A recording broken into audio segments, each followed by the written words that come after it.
I would start off with saying, if you ever need to talk about it, I'm here. They may brush you off and say, I don't know what you're talking about, or you just gave them that glimmer of hope that there's someone that they can talk to. Hay que vivir sin excusas. Algunas veces tienes dudas que tus sueños no se puedan cumplir. No encuentras la manera ni el camino que puedas seguir. No te demores. You always catch me dancing and smiling to that song because I absolutely love it.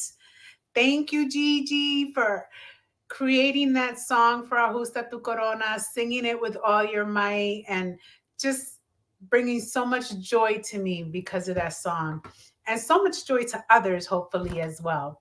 Tonight, we have a special guest for you. All of my guests are special. I just get so excited that people honor me with their presence and come onto the show to talk about their specialty.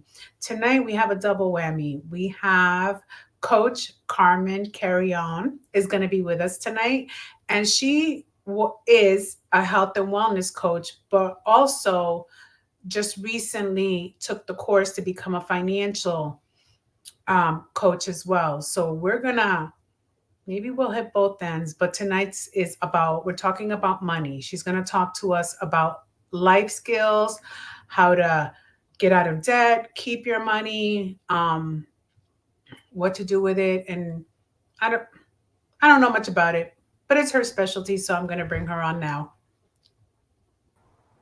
Hi, Carmen. Hello, hello. Welcome. Let me adjust the screen a little bit. So, Carmen, for those of you who don't know, let me tell you how me and Carmen met. We were in Egypt together on a group trip, and it was amazing. Yes. So, hello, Milagros. Welcome. Thank you for joining us. We were just saying, because it's summertime, it's hard to get people to sit and watch us, but this is streamed. You can watch us live. You can watch us later on YouTube or Instagram. I'm sorry, not Instagram or Facebook. Come back and watch us, take notes, and keep informed on the latest things that are going on with Ajusta Tu Corona. I did want to mention that Ajusta Tu Corona issued their first newsletter today. So check your emails, give me your feedback, and if you are not on our distribution list, please go to ajustatucorona.com and sign up as a member so you can receive all the good things that are going to start coming out bi-weekly, monthly. There's a lot of stuff coming. Now, Carmen, tell us about yourself. Sure. So, like she said, my name is Carmen, and I am by day, I work in corporate America as a director of consumer experience. But honestly, my passion is helping others. So before the pandemic, I became a wellness coach. And a wellness coach, a lot of people think it's nutrition. Like they're like, oh, you talk about exercise and fitness. But a wellness coach actually helps people with all kinds of things. Like I have had clients that come to me for social issues, for spiritual issues, even for career advice. One of my favorite clients came to me to lose 15, 20 pounds. And she walked away with not only the weight loss, but this opportunity to take better care of herself, like learned how to self-care, and also even change her career because she realized that she was worth a lot more than what they were doing for her at work. So I love that testimony when she talks about it because it gives me a fulfillment that I'm helping others.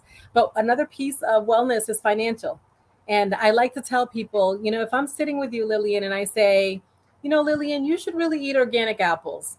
And you are dead broke. Are you going to buy organic apples or even thinking about that? No. Yeah.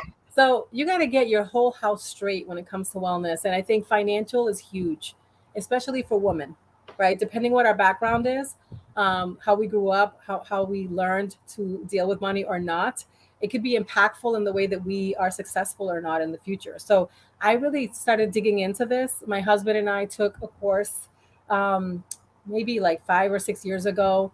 And we became debt free. And then I became passionate about it. I was like, oh no, I want to help everybody. How does one become debt free? A lot of work and sacrifice. But let me start by telling you that the first piece is to understand your money, your personal finances, and learn how to build like financial security for the short term and the long term. And that sounds like a lot, but it's really not. It's about starting as simple as making a budget and following it strictly. And that's the hard part. Because a lot of people start making a budget, and some people don't even know how to start a budget, but and I can talk about that, but people start a budget, and the hardest part is to stick to it. It's kind of like a diet. It's like, oh, this is too hard, I'm not going to do it, right? But if you have short-term and long-term goals, then it's a little bit easier to stick to it because you can sort of see it. You're like, oh my god, I want that. So I think you got to get passionate about it, understand, why am I saving money, or why am I having a budget, or where am I spending my money? I think that's critical, to our success. So I'm going to ask this question because this was me in the past, and by the grace of God, I don't know how I got out of it. But what does one do when they create a budget Hmm. and their expenses are more than their income? That's a great question. A great question. So I worked with clients that have both, right? So sometimes clients don't think they have money, right? But when they sit down and list how much is coming in, like your actual check that you get from work, or if you get support from someone, or you're divorced and you get alimony, if you get, any income at all that's coming into your house, and you take all of your expenses and you look at them and you are truthful, a lot of times you realize that you do have enough. You're just wasting money because you're not budgeting.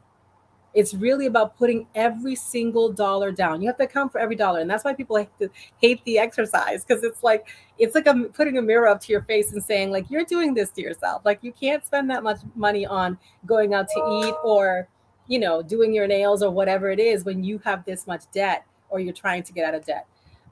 But the other thing is, if you do not, to answer your question, if you really truly do that exercise and you are spending more on real things that are important than you make, then there's only a few things you can do. The first is you have to find a second job. And that people don't want to hear. But sometimes for the short term, to get yourself out of that debt, you need to make that sacrifice. By the way, a second job doesn't mean you're driving somewhere. Sometimes you can use a skill set that you have. I have girlfriends who make sofrito and sell it on the side, or flan, right? Yeah. You could bake cakes. You could what's your skill set? How can you help someone, right? Could you babysit? What can you do to increase your income is what you're looking at, right? Second thing is really look at your budget. Where can you cut stuff out? There's always things to cut, right? And I'm going to talk to you about the three things about budget that people don't think about. And the last thing I'll say is to start selling things. And I know people hate to hear this one too, but again, it's about sacrifice. How many books do you still have on your shelf that you've already read, whether it's college textbooks or just books that you've read that are just sitting there? Sell them. No, you need that money. You have too many purses, I'm sure, because you're a female, right? Too many shoes, too many boots, whatever. And those things you look at it like it's a sacrifice for the short term, but once you get right, you can keep shopping and doing things as long as you're sticking to a budget and doing things the right way. So I'm going to talk to you really quickly about a budget method because it sort of answers this question. Okay. The budget method that I like to offer people is called the 50-30-20. 50% of your income should go to your needs. This is your mortgage, your rent, your utilities, or your car payment, for example. 30% goes to your wants.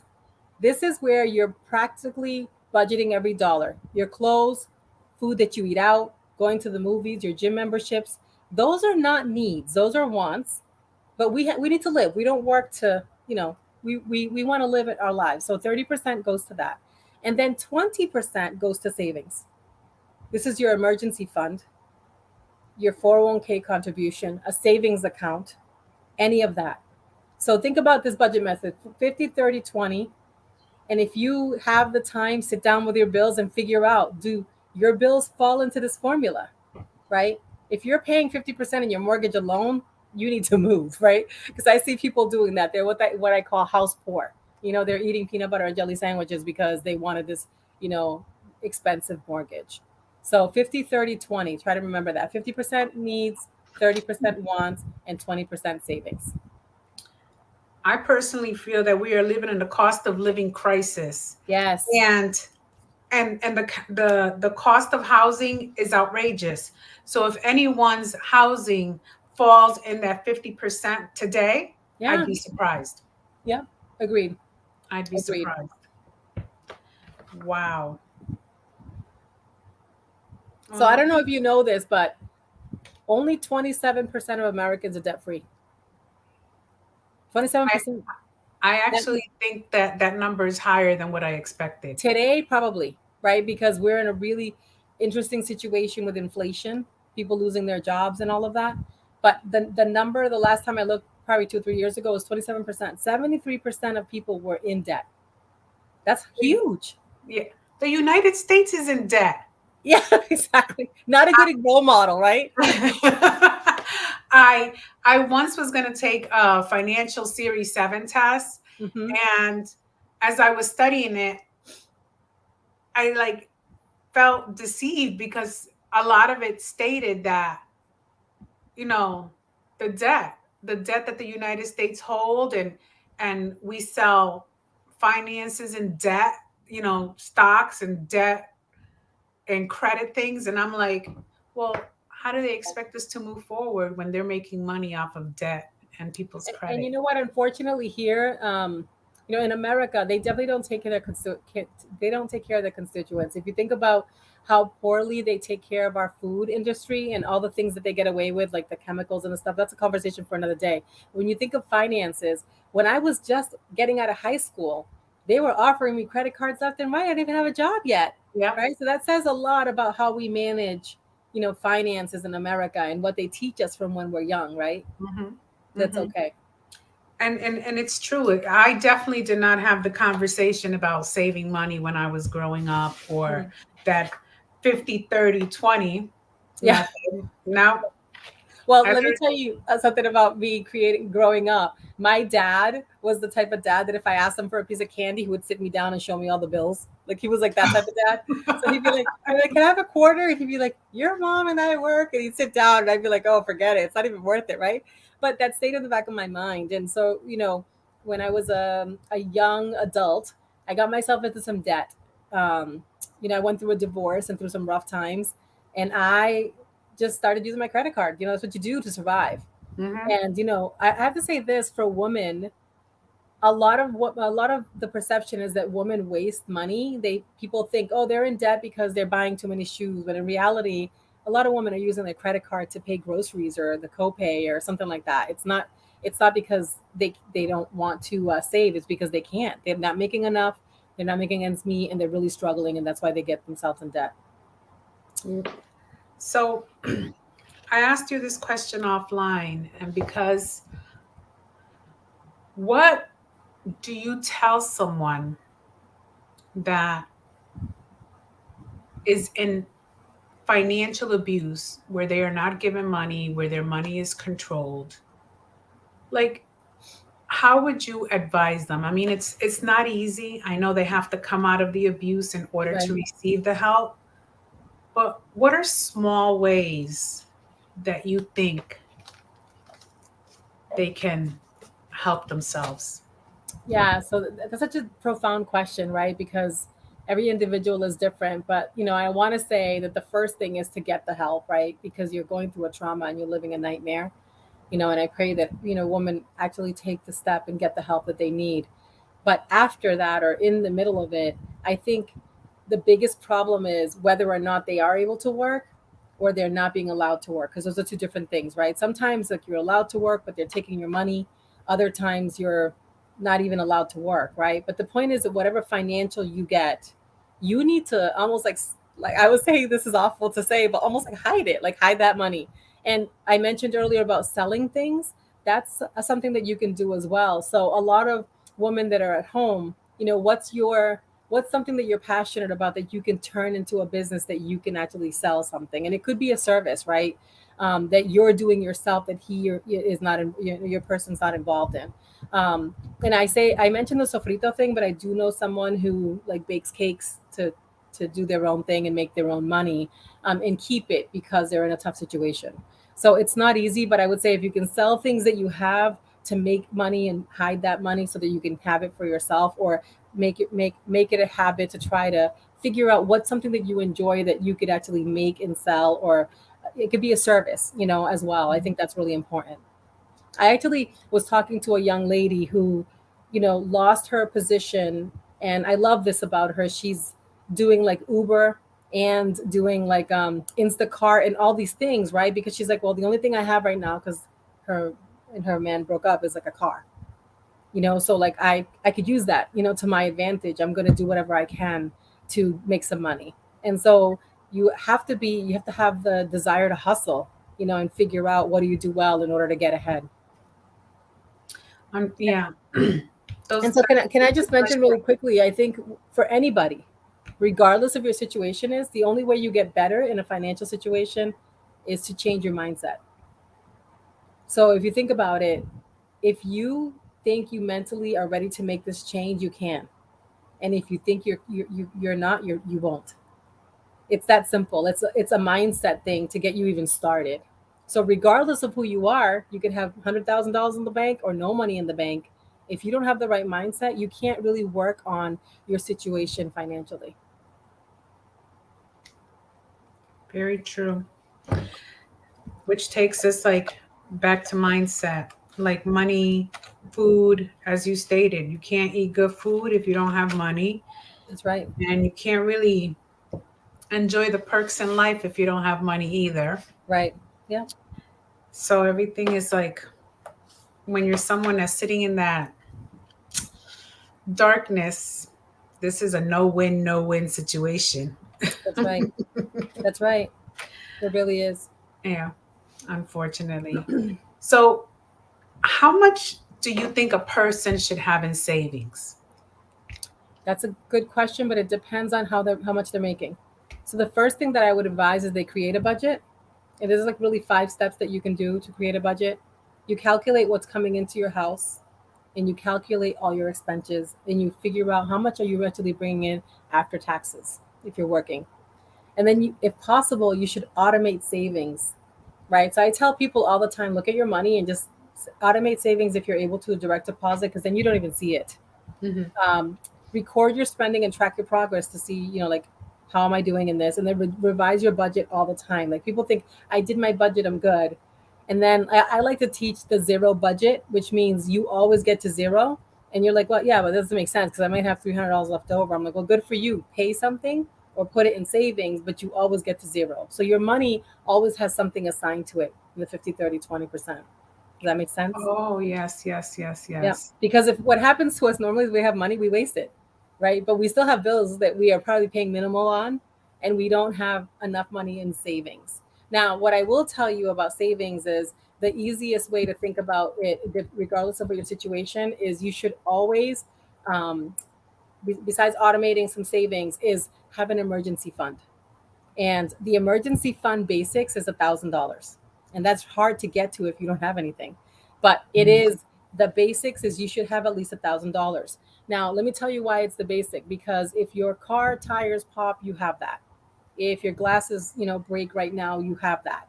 So it's an opportunity for you to have that. Now, it doesn't mean that if you had to just spend $300 on tires, that your saving funds is now 700. You have to start working back to get that to 1,000. So you're always in like, I need that $1,000 in there. Okay. Now, if you're financially doing well, time passes, you're sort of budgeted, you're doing great, you're kicking butt, then I would say the next time that you start saving more money, you're saving for like an emergency or a catastrophe. You're saving a few months worth of your income. Okay. Now you're in a really good space for that. That means you've been working for a while, your bills are paid, and you really want to save more money and be sure that you're secure. If you lost your job, you want to have a few months worth in the bank. And when it comes to savings, I'm not going to talk a lot about this, but a bank account doesn't really give you a lot. So if you have an opportunity to save money and ask at the bank, what's a high yielding account? They'll tell you. They're not going to tell you unless you ask, but they will tell you, like, if there's accounts out there that have compound interest, or there's accounts out there that maybe you have to put some of it, like you can't touch some of it, but it'll grow at a higher rate. That's fine if you're saving for something like a car, a house, a big trip. then you want to be able to look for a high yielding, savings account. But for an emergency fund, at least $1,000. And if you can, automate 10 to 15% right out of your check to go into a savings account if you can afford it once you do your budget. And you can look at money market CDs, like I said, to look. Yeah, look. By the way, talk to somebody that is not trying to sell you stuff. Like if you can find a financial advisor or someone that's just, they do a good job. You heard from a friend or whatever, because some banks do a really good job, but some banks you go in and they just keep trying to give you more product, and all you want to do is get a savings account that gives you a yield, higher interest, so you're making more money. Sorry, I'm taking notes. No, please do. Hey, you know what? If you want, I could give you some tips on saving. Go ahead. And this is something that I talk to people about because I talk to a lot of people that are very low income, right? So, um, little things that you can do is to, and this is something that's taught in the Ramsey Financial School as well, is try to use cash whenever possible instead of swiping the card. And the reason is because for some reason, when we have a credit card, we think it's like limitless. But Yeah. when we have cash, I don't know if it's ever happened to you, Lillian, but like you have $20 and you're really thinking about, do I want to break this? Because once you break it, it's gone. It's like it disappears in your purse, right? Yeah. So like use cash whenever you can, because it's a little bit more difficult for you to spend. The other thing is, this is something that my daughter harasses me about, but make your coffee at home, people. You'll be saving a lot of money. So I do this on occasion. Yeah, yeah. Some people don't though. Like they'll, and they don't realize how quickly it adds up. Like you're spending $4 or $5 every day in coffee in the morning. Then think about that. If you do the math throughout the year, you're wasting a lot of money that you wouldn't have to. Carpool whenever possible. I don't mean just to work, but like when me and my girlfriends are gonna go to a restaurant or something, we try to meet at one of our houses so we can take less cars, right? So you're like spending less gas, so you guys are together. Um, Look at your subscription services, ladies. We all do it. We get sucked in at the moment. I'm talking Netflix, movies, magazines, gym memberships. Those are all great if you are actually using them. But half of the time, we're not. I know a lot of people that are like, oh, I need my Prime. I need my Netflix. I said, okay, if you need those things, then that you're giving up something else in order to have that. So you sort of have to decide, which one is more important until I get myself out of this debt. And then I say try to reduce your eating out. I have a good friend who always teases me, like, how do you travel so much, man? You're always somewhere. And I'm like, because I'm not eating out every day. Like she doesn't like to cook, so she orders out food all the time. And that adds up, especially today. Yes. Food is so Yes. expensive. Yes. So, it's okay to me, like eating out is a treat, but you can't do that all the time because you're just paying somebody else's debt off. So meal prep whenever you can. Do it yourself stuff. Like I'll do this sometimes. Like if you want to do your nails at home or paint your wall, do your own lawn care. If you're somebody who's handy, you're better off because you're saving money that you're not paying for a service. There's such a markup on that. When you do things like that. And again, this isn't for life, people. I'm not saying like someone will be like, I gotta get my nails done. Like, okay, if you have a special occasion, but you really don't need your nails done professionally every single week. If you can't afford it, be real, right? Let's be realistic. And then this is something fun. Schedule no spend days. And these are hard. Sometimes we think that we don't, like, everybody's like, oh, no, I don't spend money every day. I'm like, yeah, you do. No, I don't. No, I don't. And then we'll schedule a no spend day. Like this Friday, no spending. And then every time they go take out their credit card, they realize to get the coffee, to buy the lunch, to get gas, to buy themselves that, dress that they like. And they're like, oh my God, I don't realize how often I shop or like I spend money all the time. And I'm like, yeah, you have to schedule those days or it's never going to happen. If nothing else, what it does is makes you realize how often you're spending money and how often you're opening your wallet. I'm gonna do that with my husband. I work from home, so there are days that go a long period of time where I don't spend anything. I won't go anywhere. I don't leave the house. So by the way, that means Amazon too, people. Those spend days include Amazon. Doesn't mean you can sit at home and order stuff. And then one of the biggest lessons is learn to say I can't afford it. This is really hard for us because we all have pride, right? I'm going to tell you a story about my nephew and his wife, and this was really difficult. But they for over a year didn't do anything with us because they were like, can't do it. They were saving for a house, and some of them family was so annoyed. They were like, it's not that serious. Oh my God, like and they were like, nope, can't go. Thanks for the invite, won't do it. And now they have a beautiful home two children, and they're fine. They're fine financially. But they needed to take that time to say, I can't afford it. And people to respect that decision until they got out of their way. That's a We great. live in instant gratification, Lillian.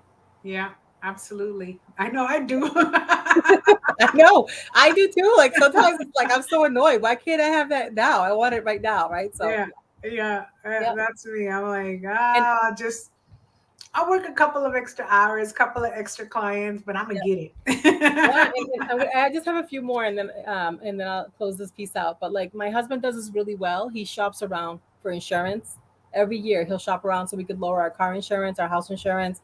Um, but you can do that with your cell phone and other things. Like don't just take the market value. Like go with your policy and check what's out there, and you'll be surprised. One of my girlfriends did it, and she saved $700 a year by changing because she had been with the same insurance company for so many years. She just assumed she was getting a good rate.